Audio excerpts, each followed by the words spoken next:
Ito, lagi natin nababanggit dito. Pamilyar po ba kayo sa mga salitang situationship, breadcrumbing, soft launch, benching, at love haze? Ang dami. Pati soft launch. Meron Grabe pa, yun. soft May ganyan na launch. rin sa mga Pero- relationships ganun? ngayon. Meron Kung pa. ang mga restaurants may soft launch. Meron pang hard launch yan. Ala. As in, gaganunin na yan, pak. Eto na siya. Oh, wow. Yan kasi yung mga term na ginagamit ng mga Gen Z or mga Zoomers pagdating sa love at dating. At alam ni Mama P lahat yun. Oo nga. Yung anak ko, kapag kausap ko, Scarlett, go, let's eat dinner na. Akur! Sabi ko, Ano mga... Humaba. Hindi mo alam kung mga ibon or What what. is it? Kaya, okay. Okay. Yung ukur pa. Ngayong Webes, pag-uusapan po natin yan. Ang love and relationship in the world of Gen Z person or in the world of Zoomers. Meron ba tayong mga taas ang kamay? Yung mga aminadong Zoomer dito. Or yung mga feeling Zoomer. Sige na nga.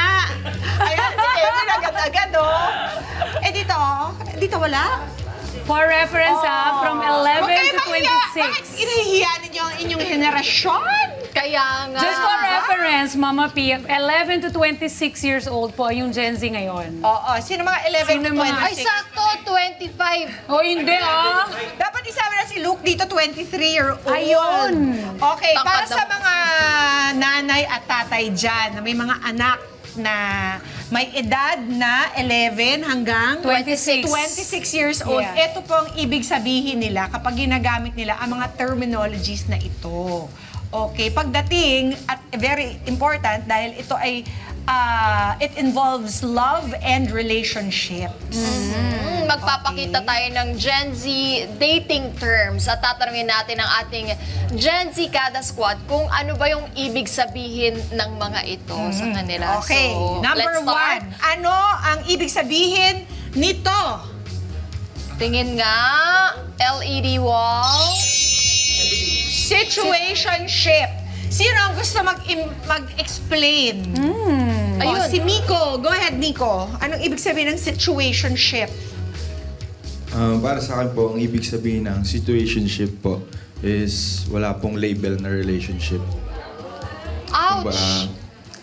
Papakitaan kanya ng motibo, parang mahal-mahalan, sa huli, wala naman palang kayo. Aray! Di naman masakit. Masakit yan! So, hindi pwedeng girlfriend, hindi mo pwedeng sabihin girlfriend ko siya or No boyfriend ko label. siya. We're just in a situationship, ganon. Labo-labo. Yes po. Mixed signals po. Ganon. May pumapayag na ganito. Girls! Pumapayag kayo dyan? Bagong term, bagong term ng ano, ng Tama ba? MU. Oh, how about yung love nga, bombing? bagong Yung MU. next. Thank you, Miko, for that illuminating explanation. Yeah, let's see Oh, the ito next yung mga daddy, word. ganun Yari Meron sila na. pag situationship ang inoffer nila sa anak ko. Tama, daddy! Next word, patingin ng Gen Z term na ito. Anong ibig sabihin? LED, love bombing. Love bombing. Sino gusto mag-explain? Sa mga Gen Meron Z. ba? Si Charles. Charles. Ang love bombing po is ito po yung binibigyan ka ng maraming gifts, mga mamahalin usually. Pero ginagawa nila yon para hindi mo sila iwan. Pero sila kasi hindi ka nila mahal eh. Kaya ginagawa lang nila yon para hindi mo sila iwan. Yun. Bakit kasi gagawin pa yung... Is it limited to like financial things like gifts or pwede rin emotionally? Yes, Pwedeng attention. Baka, Opo, ganun. So, ibig mong sabihin, the person na nagla-love bomb ng isang tao, halimbawa ikaw, Charles, nila-love bomb mo si Diana. Oo. yung nandun. Sinashower mo ng Natawa attention, na sila. sinashower mo ng gifts. Hindi magandang intention mo kapag nila-love bomb mo ang isang tao. Opo. Kasi pag nilalove bomb, kunyari nilalove bomb ko si Diana, ginagawa ko lang yon para hindi niya ako Iwan. iwan. Pero in reality, hindi ko naman siya mahal. Ay, gano'n. Hindi, Parang ginagamit bakit mo lang yung- bakit ba hindi ka mafo-fall doon? Kasi lagi ka nagbibigay ng At saka, attention, bakit ng ka gamit, nag-e-effort diba? pa? Hindi mo naman siya Oo. mahal. Bakit mo gagawin yun? So, ibig sabihin ba, pwede ka mag-love bomb ng marami? Oo daw, sabi ni kung Carl. marami kang Kung pera. marami kang pera, tama! Pero sayang pera mo, ilaan mo na lang sa taong talagang mahal mo. Parang kasalanan. Ikaw, Charles, naranasan mo ba yun? Pero ako okay lang ako i-love Apo. bomb. Go ahead. No problem. I won't take it against you. Maghanap din ako ng love bomb. Charles, ako para sa mga nakaka-LL pala tong love bombing. Oo nga eh. Thank you, Charles. Thank you, Charles, for straightening that out. Next Gen Z term, can we see it? Breadcrumbing. Masarap yan sa Na-explain perito. na natin to eh. Hindi po to yung nilalagay sa fried chicken. Tungkol po to sa mga relasyon. Oh, Sino gusto Gen Z. mag-explain? Gusto mag-explain. Si Charles ulit. O sige, Charles. Parang lahat na experience Charles, mo, you're very experienced.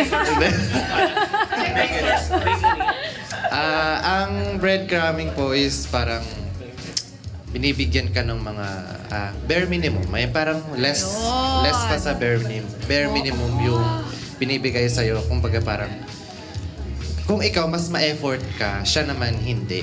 Ganon. Yung binibreadcrumb ka lang niya, binibigyan ka lang ng tira-tira. Hindi naman masakit. Maliliit lang na bagay, parang Maliliit na bagay. kahit sa actions, yung sobrang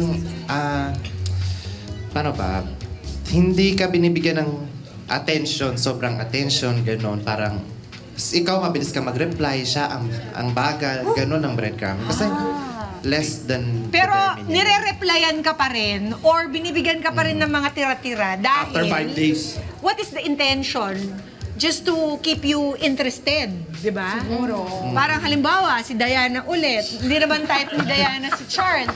Pero bibigyan niya ng pasundot-sundot na Atensyon. Oo, na Tama hope. ba?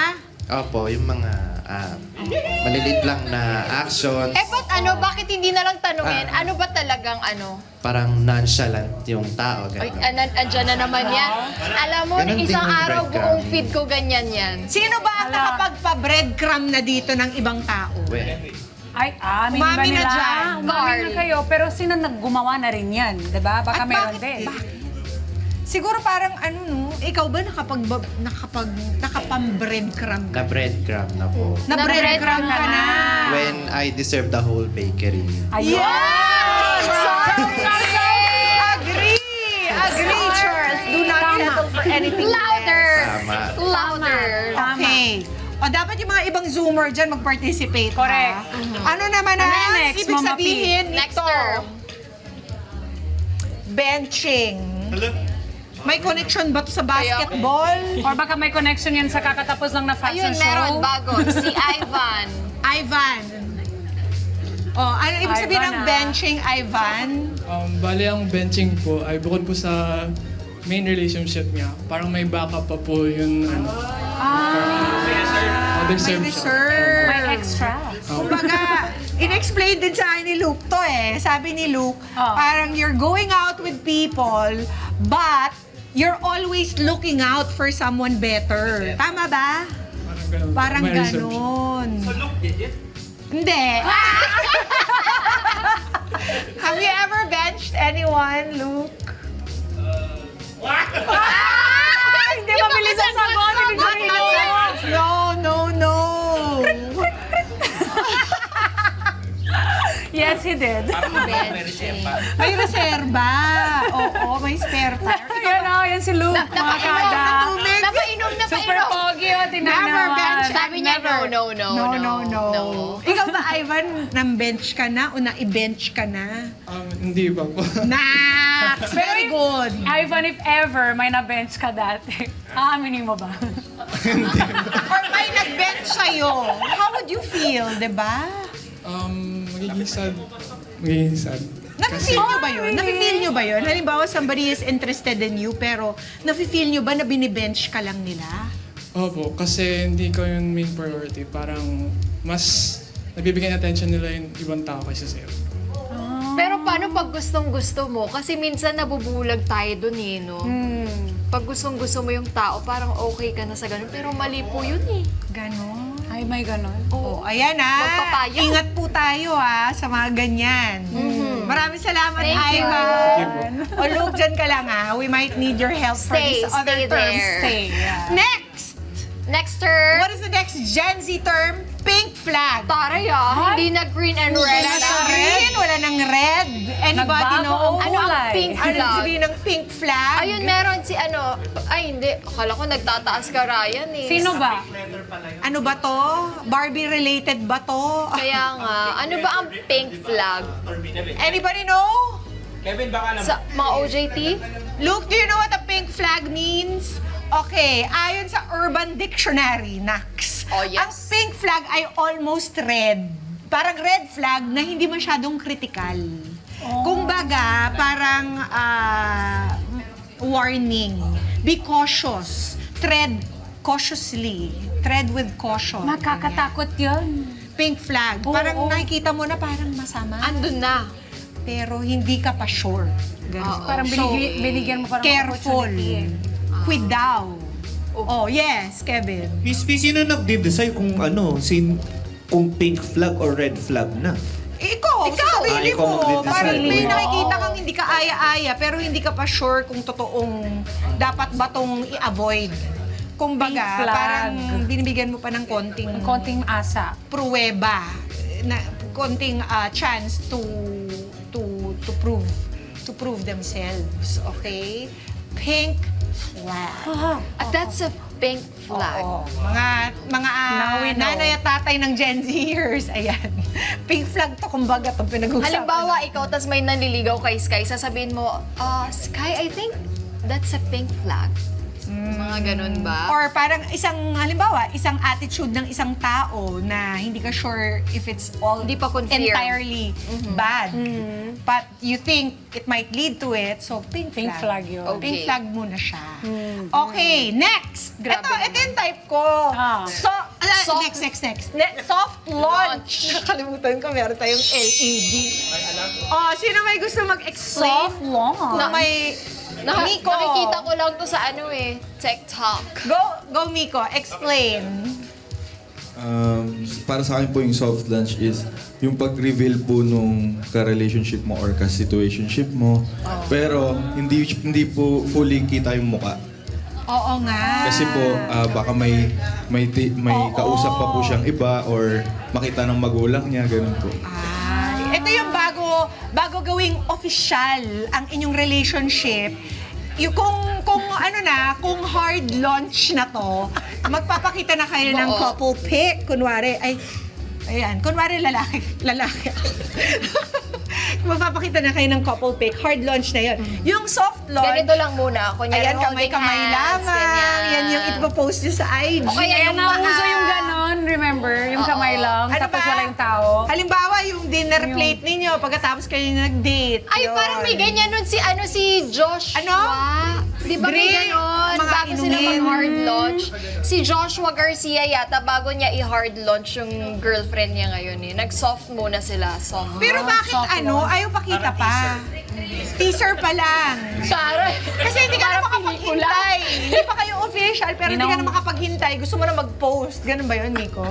Yes po, pwede pong nililigawan pa lang po niya. Pero iba na po yung nararamdaman niyo doon para po doon sa partner. Parang testing na kung pwede to. Parang feel niya deserve nang sa buong mundo. Deserve niya ng Makita sa buong mundo. better than a soft launch. Okay, napakadami pa natin dapat i-discuss. Oo. We will have a part 2, mga kada. Huwag kayong mag-alala, mga nanay at tatay. Isa-isahin natin to hanggang maintindihan na natin sila. Ang last word ay, can we see? Thank you, Miko. Thank you, Miko. Zombieing. Zombieing. Anybody wanna explain? This is connected to ghosting. Pero ito yung taong ginost mo, tapos, paminsan-minsan, for one reason or another, nagpaparamdam ka pa rin. Oo, coming back from the dead.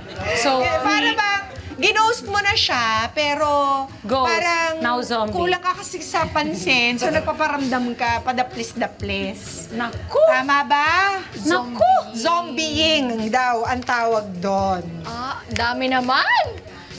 Na-influensya yan ng mga kailangan pa Korean mga movies na ganyan, maraming no? zombie. Pero nakakatuwa na alam na natin yung mga terms para Actually. kapag narinig natin or nabasa natin, mas naintindihan natin sila. Lalo na tayo, di ba? Lalo na yung mga mommies dyan. Kapag kinausap niyo yung mga anak niyo, alam niyo na po yung terms. Kaya Parang, naman, ang pagdating nito sa akin, ang mga Zoomers parang talagang ayaw mag-commit. Parang Takot. Hindi pa kami, we need to be 100%, Yeah, oo. 1,000% sure before we commit to anything. or may trust issues. May trust. Pwede ba yun? Impla matabang. Ay! Di ba? Ewan ko, kayo ba mga Gen Z na nanonood dyan? Kung meron man, i-comment nyo nga yan kung ano ba ang rason ninyo. At syempre, maraming salamat din sa mga Gen Z na kada squad natin Yes! nagbigay. Thank you very much! Yan ang saloobin. Oo, pakishare naman po at comment din kayo. And don't forget to put our hashtag forever. Hashtag Kada umaga on Net25. Mga ka-Net25, this is Pia Guanyo Mago. For more Kada Umaga updates, please click the subscribe button and follow us on Net25 social media pages at Net25 TV and at Net25 Entertainment Facebook page. See you guys. Bye!